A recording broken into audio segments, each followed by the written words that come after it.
Täna räägime sellest, kuidas saab koridoris lambi ühest otsast põlema panna ja siis jälle teisest otsast ära kustutada. Ralf, Markus ja Kerstin, ühendage elektriskeem nii, et lambipirni on võimalik mõlemast lülitist sisse ja välja lülitada. Neil tuleb teha veksellüliti ehk selline lüliti, mis on paljudes kodudes, näiteks trepikodades. Alt lülitad põlema, ülevalt kustutad ära. Räägimegi kõigepealt sellest, kuidas töötab kõige tavalisem lüliti, kui me lüliti avame ja kui me lüliti sulgeme. Selle jaoks ühendame meie lambi ning toiteallika kokku selle sama lülitiga. Nüüd on mul koostatud lihtne vooluring. See juhe tuleb toiteallika pluss klemmist, see läheb lambi külge ning lamp on ühendatud omakorda toiteallika miinus klemmiga. Kui nüüd selle lüliti avan, siis läheb tuli kustu. Kui aga lüliti sulgen, siis lamp süttib. Joonistame nüüd sellele vooluringile vastava skeemi. Lihtsustatult koosnes meie vooluring patareist pluss ja miinus klemmiga. Seejärel oli see patarei ühendatud lülitiga ning kõige lõpus läksime jälle lambi juurde, mille teine klemm oli ühendatud patarei miinus klemmiga. Nii ongi meil valmis vooluring. Kui nüüd siin joonise peal selle lüliti sulgeksime, siis läheks lamp põlema. Ja nii juhtub ka päriselus, nagu nägime. Kui lüliti lahti ühendame, siis näeb ta välja täpselt nii nagu skeemil. Lahti ühendatud asendis lüliti. Lahti ühendades oleme leidnud lülitile justkui teise asendi. Nimetame siis asendiks number 1 seda, kui vooluring on kokku ühendatud ja asendiks number 2, siis kui ei ole. Kuid selle asemel, et lihtsalt raisata seda asendit, kui nii võime öelda selle peale, et ta ei teeks mitte midagi, võime anda talle teise funktsiooni ja ühendada ta kokku näiteks mõne teise klemmiga. Kui ühendame ta kokku mingi suvalise teise klemmiga, siis see klemm, kuhu on lamp ühendatud, jääb ikka ühendamata, nii et lampi iseenesest see ei huvita, kas see hoob jõuab mõne muu klemmini või mitte. Näiteks mul on siin teine samasugune lüliti. Kui ma käega nüüd siit ühe poole ära katan, siis meil tekib siia lihtsalt maagiliselt üks klemm juurde ja selle lüliti saame ühes asendis ühendada näiteks siia klemmi või teises asendis siia, kus ta enne oli. Saame jälle lahti ühendada, lamp on kustus, kuid lüliti võib minna mõne teise klemmi külge. Ja kui siia nüüd samamoodi juhtme lisame, siis saame anda enda lülitile palju rohkem funktsionaalsust. Ja veksellüliti täpselt seda teebki. Vaatame nüüd veksellülitit skeemil. Me ei pea üldse esialgu tähelepanu pöörama, et siin on mingisugused L1, L2, Peamine on see, et me näeme, et meil on siin lihtsalt 3 ühenduskohta. 3 klemmi, kui nii võib öelda. 1, 2 ja 3. Tavalisel lülitil oli meil neid klemme 2. 1 ja 2. Selle lüliti juures on iseloomulik see, et ühes asendis on ta ühendatud ühe klemmiga ja kui nüüd lülitit vajutame, siis ta lülitub ümber niimoodi tšüks, et ta on ühendatud teise väljund klemmiga. Proovime nüüd selle veksellüliti joonistada ka meie juba varasemalt joonistatud skeemile. Selle jaoks, et oleks selgemini aru saada, kus asuvad skeemis meie lüliti nii-öelda klemmid, siis kanname ka need siia joonisele. Ma lihtsalt markeerin siia 3 ringikest, et oleks aru saada, mis on need kohad, kuhu on juhe lüliti külge ühendatav. Ütleme, et ühelt poolt on juhe ühendatud siin, teiselt poolt siin ja kui nüüd meie tavaline lüliti oleks veksellüliti, siis võiks tal olla ka siin üks ühenduskoht. Selliselt töötaks ka veksellülitiga meie skeem täpselt nii nagu siiamaani. Kui ühendame lüliti ühte asendisse, siis läheb lamp põlema, kuid kui nii-öelda jälle avame lüliti ehk ühendame ta teise asendisse, siis sinna otsa enam mitte midagi muud ühendatud ei ole ja nii saame ka veksellülitit kasutada tavalise lülitina. Võime läbi proovida selle sama meie ülesandes kasutusel oleva lülitiga. Sellele lülitile vastab ka see sama siseskeem. Nii et kui nüüd valime siit COM ja L1 klemmid, siis peaksime neid saama kasutada täpselt samamoodi nagu tavalist lülitit. Ühendan selle lüliti küljest ühe juhtme lahti, panen selle L1 ning teise juhtme, selle panen siia kompesasse. Praegu veel ei läinud lamp põlema, seega on lüliti justkui avatud asendis. Vajutame lülitit ja lamp läheb põlema. Vajutame uuesti ja lamp kustub. Kuigi need lülitid näevad pealt erinevad välja, siis sisemiselt ühendatakse täpselt samamoodi vooluringi kokku ja lahti. Mismoodi aga saaksime selle lüliti seda teist asendit samamoodi ära kasutada? Läheme tagasi skeemi juurde.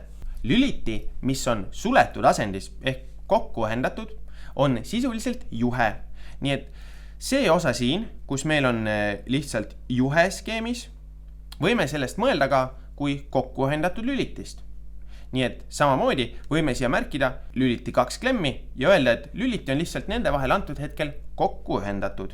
Ja seda saame ka päriselt teha. Nimelt võime siia skeemi, kus me lisasime ühe lüliti, lisada ka teise lüliti, niimoodi, et ta on kogu aeg sisse lülitatud asendis. Ning siis saame jälle sellest ühest lülitist lampi kontrollida. Proovime seda nüüd. Võtame lüliti. Ja nagu me siin juba nägime, siis L1 ja COM töötasid väga hästi sellise lihtsa tavalise lülitina, nii et kasutame ka siin L1 ja COM-i ning kasutame seda lülitit lihtsalt juhtme asendusena. Selle jaoks ühendan nüüd juba varasemalt skeemi ühendatud lambilt L1 klemmist juhtme lahti ning viin selle teise lüliti COM klemmi. Ja nüüd panen ka need L1 omavahel kokku. Tegelikult ei ole isegi vahet, mis pidi ühendan selle lüliti COM ja L1 klemmi. Paneme ta lihtsalt siia vahele ning vaatame, kas meie skeem töötab. Lamp põleb, lamp kustub. Ja nii on meil endiselt skeem, kus on üks lüliti, millega me saame lülitada lampi. Teine lüliti mängib lihtsalt juhet. Aga vaatame nüüd skeemilt, kuidas me seda teist lülitit pisut kavalamalt ära saaksime kasutada. Kui selle teise lüliti nüüd justkui lahti ühendame, siis näeks meie skeem välja selline, kus siin vahel enam juhet ei ole ning siin on üks avatud asendis lüliti. Seda võime ka järgi proovida. Sellest lülitist saame lülitada, kuid kui nüüd teist lülitit ühe korra vajutame, siis on meie vooluring lahti ühendatud ning ükskõik, mida me selle lülitiga teeme, lamp enam põlema ei lähe. Nii et paneme nüüd selle tagasi sisse lülitatud asendisse. Töötab. Aga vaatame, mida saame teha selle teise lüliti lahti ühendatud asendiga. Siia joonisele märkisime ta lihtsalt tavalise lülitina, kuid kui lisame talle ka kolmanda klemmi, nii nagu vekselülitil omane, paneme siia kolmanda klemmi, siis saame seda lülitit ühendada ühe asendi või teise asendi vahel. Ja just see kahe asendi olemasolu annab meile nüüd väga palju vabadust. Nimelt, kui ühendame nüüd kokku mõlema lüliti vabaks jäänud klemmi, siis tekib meile 2 justkui rada, mida mööda elekter saab liikuda. Üks on siin roheline ning teise märgin punasega. Sellises lüliti asetuses saab elekter liikuda läbi rohelise ahela ning lamp peaks minema põlema. Kui nüüd ühte lülitit vajutame, näiteks sulgeme selle lüliti, siis vooluringis elekter enam liikuda ei saa.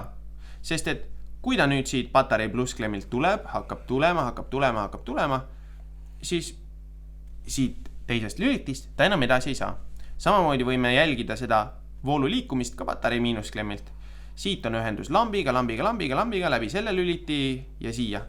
Aga siit edasi enam vooluring terviklik ei ole. Mis on aga huvitav, on see, et ükskõik kumba lülitit nüüd vajutame, saab vooluring jälle kokku ühendatud. Kui selle sama lüliti ühendame tagasi, siis töötab vooluring nagu enne. Kuid kui nüüd vajutada teist lülitit, siis ühendame meie vooluringi kokku läbi punase raja. Seega peame nüüd lülitama selle lüliti sellesse asendisse. Proovime, mis siis juhtub. Ja nüüd ongi meil terviklik vooluring läbi punase raja. Ja ükskõik kumbat lülitit vajutame, saame jälle vooluringiga lahti ühendada. Ja lamp kustub ära. Proovime nüüd selle sama skeemi panna kokku ka siin samas laua peal. Praegu on meie 2 lülitit ühendatud omavahel L1 klemmide kaudu. Ning siis COM klemmid lähevad vastavalt toiteallikasse ning lampi. Nii et kui nüüd ka L2 klemmide vahele lisame juhtme, siis peakski olema meil valmis üks hea koridorilüliti skeem. L2 ja L2. Lamp põlema ei läinud, aga proovime seda nüüd lülitada. Näiteks siit lülitist. Lamp läks põlema. Otse loomulikult saame samast lülitist taga ära kustutada ja uuesti põlema panna. Kuid veelgi huvitavam on, kas saame seda sama teha teisest lülitist. Kustus, põleb, kustus, põleb, kustus, põleb. Ja nii saamegi lülitada koridorilampi põlema mõlemast lülitist. Tegelikult on veksellülitit ühendamiseks veel võimalusi. Proovin siia nüüd ka ühe kiirelt joonistada, et siis kodus saaksid välja mõelda, kuidas ja miks see ikkagi töötab. Selle jaoks joonistame siia alla teise lüliti ning muidugi selleks, et meil nüüd ühtegi õnnetust ei juhtuks, siis ühendame patarei ja lambi lülitite küljest lahti, selleks ajaks, kui lüliteid omavahel ühendama hakkame. Nüüd ühendame kokku mõlema lüliti vastavad klemmid. Ühendame kokku COM-klemmid omavahel, seejärel ühendame kokku L1 ja L2 klemmid samuti omavahel. Ja nüüd tuleb ühendada ühe lüliti L1 klemm kokku lambi ühe otsaga ja selle sama lüliti teine klemm ehk siis vastavalt L2 patareiga.